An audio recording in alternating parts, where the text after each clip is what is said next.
विधि सूर्यवंशी भी है। हमें लगा कि आज का दिन इस छात्रा को याद करने का सबसे सही दिन है।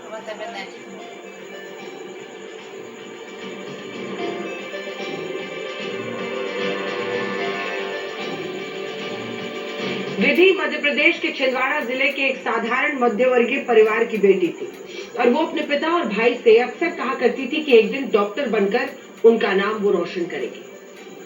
उस सपने के लिए उसने दिन रात मेहनत की। हर घंटे की पढ़ाई में उसे अपने परिवार का भविष्य दिखाई देता। वो और मेहनत करती। इसके लिए साल 2020 में उसने नीट की परीक्षा दी। उसे विश्वास था कि उसकी मेहनत रंग लाएगी, लेकिन जिस दिन रिजल्ट आया उसी दिन उसकी जिंदगी का सबसे बड़ा सपना टूट गया।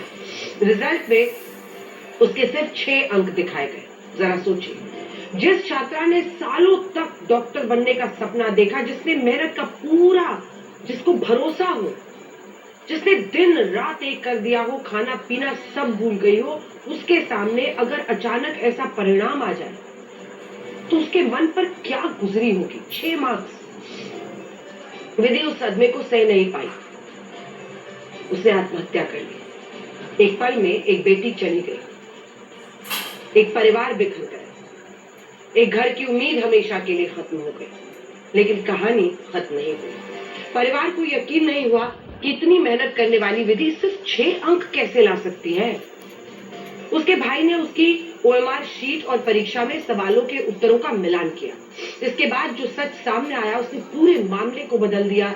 नीट की उस परीक्षा में विधि के 6 नहीं बल्कि 590 अंक आए थे।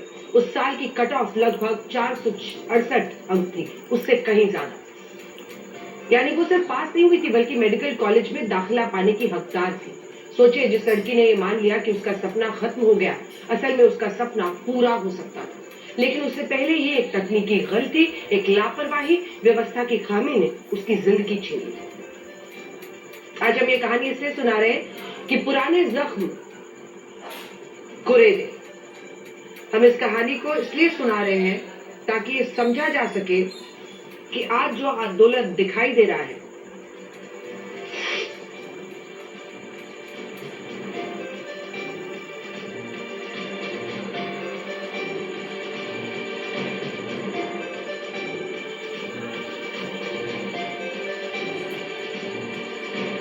के पीछे सालों का दर्द इकट्ठा है। विधि अकेली नहीं थी। पिछले कई सालों में न जाने कितने छात्र कभी पेपर लीक से, कभी रिजल्ट की गड़बड़ियों से, कभी सिस्टम की लापरवाही से, कभी सीबीएसई के ओएसएम सिस्टम में गलत मार्किंग की वजह से क्वेश्चन पेपर आंसर मार्क्स कुछ तालमेल ही नहीं। किसी का सपना टूट गया, किसी छात्र का 1 साल चला गया। कुछ ऐसे भी थे जो अपनी पूरी मेहनत करते हुए भी आगे नहीं बढ़ पा रहे थे।